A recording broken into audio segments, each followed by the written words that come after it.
Blog Talk Radio.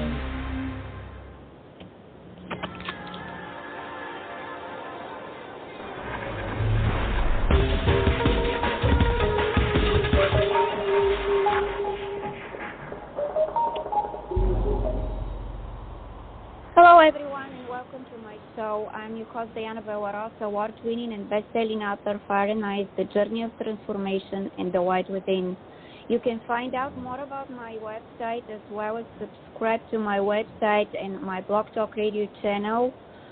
And you can download all of the podcasts that are available to download for free on Blog Talk Radio, FM Player, and my website, dianabelleros.com. Today, we have Janet Phelan.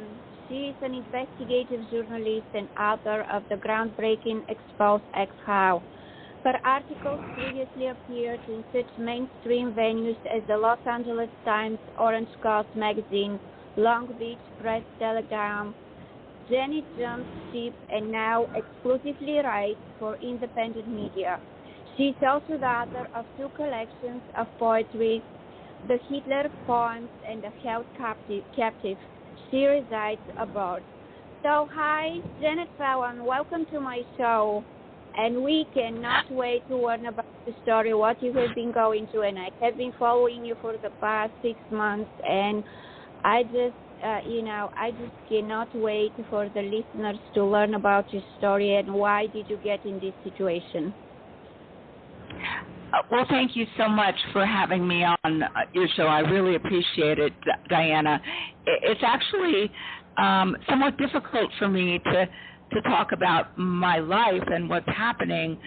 I'm a journalist, and I really prefer to focus on my journalism, but given the circumstances that are now surrounding me, that are becoming more and more hostile and aggressive, I'm finding it absolutely necessary to talk more about the repercussions and what is now being inflicted on me. So tell us about your situation. Yeah, why are you living abroad? What happened to you? What is your story, basically? Whatever you would like to share with us. Right. Well, I'll try to be real brief about it. Essentially, a family member was murdered, and an intense cover-up ensued. My mother was murdered, Dr. Emily Phelan, and it is clear through the narrative in my book Exile, which goes into the murder, why the murder, what were the energies surrounding this, and what this means to other people, which is, I think, essentially my message here. It becomes clear that that this was a government-sponsored murder. And so, the question becomes why, and I do try to answer that in Exile. And I was essentially following the circumstances that were accumulating around my mother. I was physically assaulted by police officers and rendered into a coma and in a hospital. And following miraculously surviving that, well, I thought, okay, they're taking their best shot. Things are going to calm down now, and they got much worse. So Exile takes you, my book Exile takes you through this narrative, and I did leave the U.S. Permanently, I believe, in 2008, and I have essentially been outside of the country since then. There were further aggressions by law enforcement, and it got to the point where it simply wasn't tolerable anymore. So I left. So I am living abroad. I have another book coming out in a couple of months. It's on the pandemic. The pandemic has been, actually biological weapons has been a focus of my journalism for a number of years now. And I'm really hoping that this book will enlighten people as to what the real forces at play are behind this alleged pandemic. So that will be published by Trine Day in the spring. So I'm continuing to work. I'm living outside of the U.S., and that's sort of a nutshell, I think. Yeah. Not being able to live in your own country, it's something that is unacceptable, and I can understand you completely because my mom was killed also in December by the Bulgarian government, and I know very well, and I have questions why, and she has been put to hell, so this is absolutely unacceptable. So, can you tell us what you think about the pandemic? What's going on? Well, as I have attempted to trace through my journalism, the U.S. launched a covert biological offensive program some time ago, and attempted to call it a defensive program. Defense in biological weapons means essentially countermeasures. It means treatments, it means vaccines, that kind of thing. But what the U.S. has done and has been doing for over 2 decades now is quite apart from countermeasures, and is actually redolent of a secret offensive program. And there were numerous statements made over the last 20 years or so by a number of insiders. The pandemic's coming. We're expecting a pandemic. Well, how do you expect a pandemic? I mean, this is a microbial, a very tiny, invisible microbial event. And given the sorts of people that were making this announcement, it also, it was sort of a big red flag. But there were so many red flags. For example, following the events of September 11th, the U.S. passed a package of laws known as the USA Patriot Act.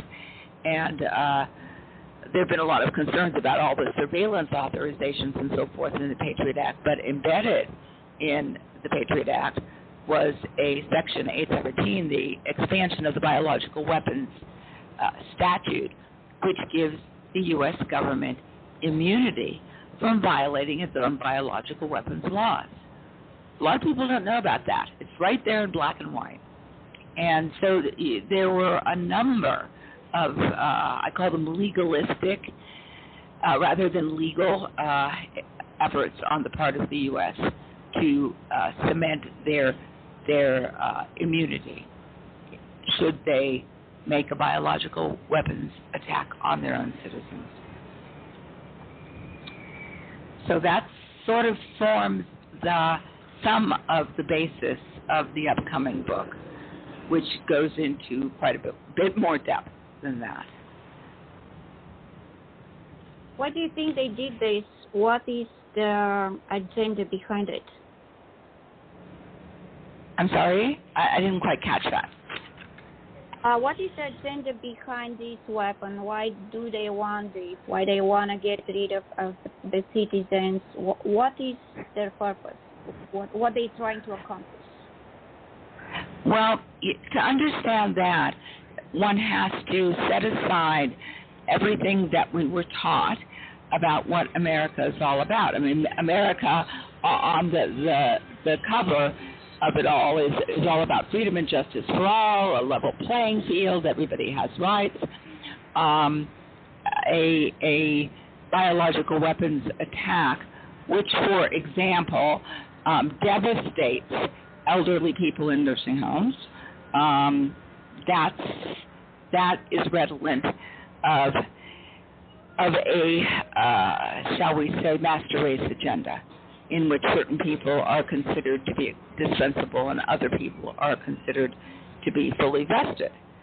So there are a lot of, shall we say, indications that this master race agenda is up and running in the U.S.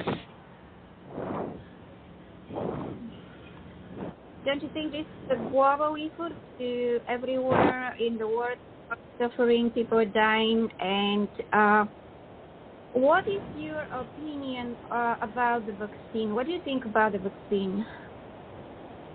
Well, I'm not a medical professional, and I'm not qualified to pass, to make an informed statement about an mRNA vaccine.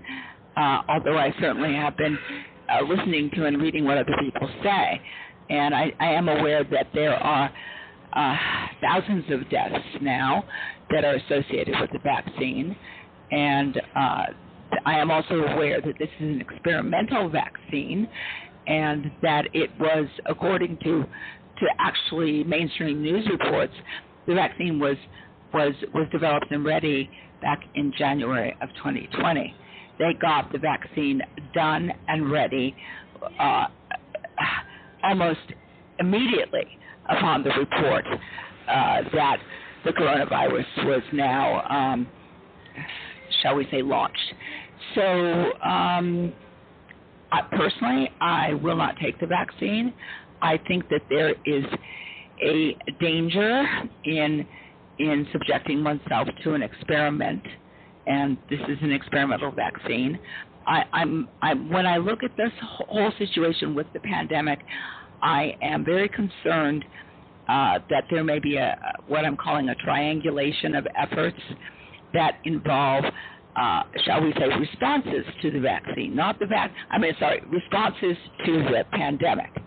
The pandemic itself has purportedly killed a number of people. We don't really know how many because the figures are unreliable. That much has been made very clear. But what is being put into play as a reaction to the pandemic is where I think a huge amount of danger lies. And pursuant to this, there is information in my upcoming book about this, but there's also information in articles that I've written that are online at Activist Post. The triangulation of possible attacks includes potentially the vaccine, potentially some very disturbing aspects to being locked down in one's own home, and also what we are calling imposter pharmaceuticals, which they haven't been able to keep as secret as they'd like to. So these are my main concerns. What people can find the books, because I'm sure they're going to be able to learn a lot of information since you're an investigator and you have been researching this for quite a while. And can you share with us the places where people can find your books? Well, at this point in time, Exile is only available at thebookpatch.com. The upcoming book on the pandemic is being published by Trine Day. It will be available. Actually, it's already got a page up on Amazon, but the book is not yet ready for sale. So we're waiting on a few more things that the publisher has to do, and so it'll be a couple more months. And the book is entitled, the new book is entitled, At the Breaking Point of History: How Decades of U.S. Duplicity Enabled the Pandemic. And I think, in a sense, it's a history lesson that brings us right up to the present, so that we have a better context in which to place these world-changing events that are now swirling about us, and with a better understanding, we can make better choices. Yeah, absolutely. I'm totally agree with you. It's basically, we need to improve ourselves because of who we are. We need to make some difference in our lives, and we need to change as a humans. We kind of lost touch with who we are, and this is not something we would like, to see people who are not the real human beings. We kind of forgot about love, compassion, kindness, connection with other people. And these are the things we need to reevaluate and do some changes. I'm very concerned about what's happened to people, because an effort such as this that has the longevity in terms of planning that this pandemic has had, it takes a lot of cooperation among a lot of people. And I'm very concerned that the media isn't doing its job in reporting factually on the deaths associated with the vaccine. They're not reporting factually on the history here, which I've alluded to a bit in this show. So we have a very compliant media, which is not doing its job as watchdog. It's more like a lapdog now. Do you think the masks we are wearing are going to protect us of what is going on around us? Because I can see a lot of masks on the sidewalks, on the roads, and I don't know if we should have special bins where we are going to dispose these masks, or what is your opinion about all of this? Well, see, I don't think the pandemic itself is the real risk. I think the real risk is this triangulation of efforts that rides in on the pandemic. So my understanding is that I certainly haven't researched every single mask that's available on the market, but generally speaking, the cloth fabric is of a certain sort of weave, and generally speaking, from what I understand, the virus, such as it is described to us, is actually smaller. So it enters the weave without any problem. So I think basically that the masks are a psychological device and a propaganda effort to keep us, remembering, we're in a very dangerous situation. Well, we're in a dangerous situation, but I don't think the danger is what has been described to us. So this is how I see things. I totally agree with you on this one. So there was something I heard about the water we're drinking. You were kind of on this subject, and I think this was one of the reasons you were supposed to leave the United States. Can you tell us about your investigation when it comes to the water? Yes, and this actually relates to what I had mentioned earlier concerning the triangulation of attack and the danger of lockdown. I encourage those who aren't aware of my work on water systems and the blueprints and all of the evidence I've been able to amass. You can go to an article that's online entitled "Water is a Weapon," and essentially it appears starting around the time that Richard Nixon was in office in the U.S. And I want to stress, first of all, this isn't only in the U.S. The allies to the U.S. appear to have picked up on this as well. But we'll talk about the U.S. because that's where I did most of my research. So starting around the time that President Nixon was in office, and he unilaterally declared that the U.S. was abandoning its offensive biological weapons program. Right around that time, Tricky Dick launched a nationwide project to tweak the country's water systems. And if you go to Water as a Weapon and take a look at the blueprints, there are other blueprints that are published attached to other articles. Or certainly in my upcoming book, you'll see that the water system has been weaponized. And it has been weaponized in a way that can selectively target specific homes. So we're not saying that somebody's dumped something into the reservoir and everybody's going to get sick. No. This is something that enables a selective attack, which again brings up the issue of demographic targeting, also known as a master race agenda. So briefly, that has comprised a lot of my time and effort. I'd like to say something about, because I know we only have a few minutes left, about my current situation. I am living in Latin America, and I recently appealed to the International Federation of Journalists, which is an international organization, concerning the fact that I am now being treated as a terrorist. I have been hit with unconventional weapons. My home has been repeatedly entered without my consent when I'm out. Things have been contaminated in ways that actually could and have been very harmful. And I'm under a level of protocols now that I think, are reserved for very dangerous terrorists. And I appeal to the IFJ to take on my situation and try to resolve this for me with the government of the country in which I'm now residing.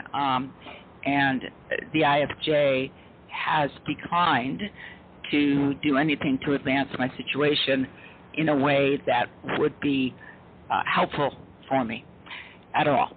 And this is not unexpected now in terms of the complicity that we're seeing in many human rights, journalist defense, human rights protection agencies. Amnesty International will do almost nothing for Western journalists. The Committee to Protect Journalists will do almost nothing for severely targeted Western journalists. Most of the human rights organizations are now following certain political protocols. So if you're a Russian journalist or you're a Chinese dissident, Iranian, they may extend some help to you. But if you are U.S. journalists and are dealing with issues that, shall we say, might indict the propagandistic persona of the United States, then they may hang you out to dry. So I've been dealing with the IFJ, their main office in Brussels, a fellow named Jeremy Deere. They have a regional office in Buenos Aires that is manned by a woman, a female named Paula Sejas, and they have essentially abandoned me. And, what is happening to me now is really rather serious. And it is illegal. It's criminal. And I would like to be able to do my work, which is neither illegal nor criminal. I would like to be able to do it in peace. Absolutely, I'm totally agree with you. You should be able to have the freedom, and we have freedom of speech here in the United States. And you should be able to do your work. You should be able to do everything in your power to help people, to make a difference, and to give them the information they deserve. People want to know the truth. I don't have to tell you that. And most of the time, I can tell you these are criminals for doing that, who are paid by the police. And because I'm experiencing the same thing, although I live here, I had people coming into my apartment, taking stuff. Even last month, they took my grooming tools for my dog. I don't know what they're going to do with it. But anyway, it's really, really irritating because you don't know what they put in your drinks. And I know very well this from Seattle, Washington. I was exposed to such abuse because this is abuse and harassment. They use people who use drugs, who have problems, psychological, or other diseases, which is absolutely unacceptable. And let's face it, we as a journalist, doing our job, making sure that people know the truth. And talking about the truth, my last question for you is, I know we are out of time. Do you think China has anything to do with the COVID? I think we're in a global situation now. I've talked a lot about the U.S. during this call, but actually it's the situation that we're in demands the participation of a lot of other supposedly sovereign countries. So the level of involvement of China is clear. That something is. It's a very difficult question for me to answer, Diana. I haven't been to China, but this got launched in China, and it very likely got launched at the Wuhan lab in China, which was funded by the U.S. So I believe that there's complicity across the board. I think that's probably the best I can say about this at this time.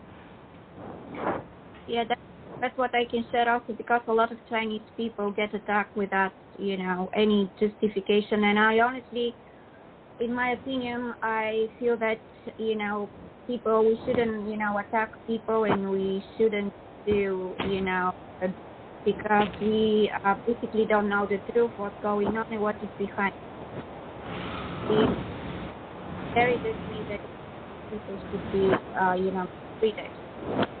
So, is anything else you would like to share today? Because I know you're going to how I could see you with this mask, trying to get to breathe in your home because there is gas in your home. Who knows what else? Sorry about that. It's absolute violation of the human right. And is there something you would with us today, with everybody, when it comes to COVID-19, anything, how to protect themselves, the things people are very, concerned about it? Well, I would really encourage people to go to an article that I wrote a while ago for Activist Post. I'm trying to remember the exact title here. I think it's a pandemic scenario may involve a triangulation of attack. I think that's the title. But if you put in pandemic triangulation of attack, Janet Phelan, the article on Activist Post should come up, because the article goes into 3 levels of potential attack on populations that are a result of a pandemic scenario but have nothing to do with the pandemic itself. And I think people need to be very aware that there are other weapons out there that can decimate their health and their viability. So I guess that would be an important thing, I think, for people to read. Yeah. I heard there is other variation of the COVID-19 come from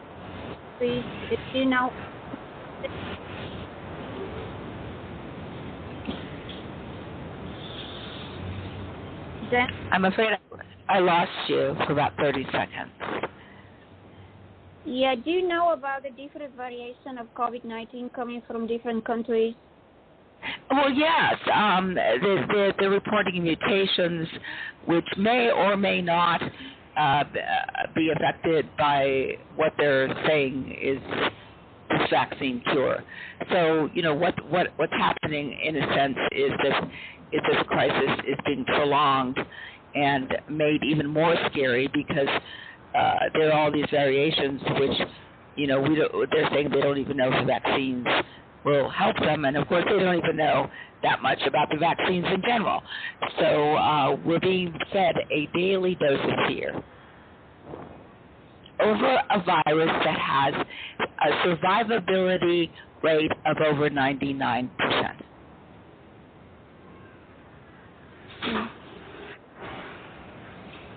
Yeah, it's really scary when it comes to vaccine. I've been researching this also. A lot of people say when you get the vaccine, you actually get sick once, and then second time, and the third time. So it's definitely something is going on, and I heard they have some kind of a chip inside the vaccines, and it impacts your DNA, changes your DNA. Can you please tell us something about it? Really quick, if you know something. Well, Well, there are a lot of medical professionals out there who are talking about the vaccine who I think those statements will carry far more weight than mine. You know, I've been looking at the legal machinations that enabled the pandemic. I've been looking at the repercussions, the potential repercussions involving other levels of weapons and attacks, the triangulation that I talk about. And I'm really not the person to talk about the vaccine because I am not a medical professional. What is your advice? This is definitely my last question for the people, how they can protect themselves. I think we're in a very dangerous situation. I have been encouraging people to think about moving to countries that are not that are less on board with the general pandemic narrative, and to move to countries where, for example, they don't have the double-line water system, where countries that are more disorganized, countries where it's easier to kind of slip through the cracks. And I've also been encouraging people to move in those countries, to move out of the cities because I think it's safer in rural areas. So I think that's kind of my closing comment here. We have to really look very carefully at our situations and make some decisions. Thank you so much, Janet, for being on the show. Your information was absolutely amazing. It's really, really important for the people to be educated. Education is number one. And continue to do your work. Stay safe, please. And I know you're going through so much, and I would definitely have you again on my radio show. And all the information about the books and everything is going to be available on Blog Talk Radio. You can click on the link and find Janet's book. And thank you for being with us. I hope this information is going to make a difference in your life. That's the purpose of my show, to help you, to educate you. And I wish everybody an amazing weekend. Thank you, Janet. And I wish you an amazing, amazing weekend as well. Thank you so much, Diana. God bless and take care. God bless you. Bye. Bye.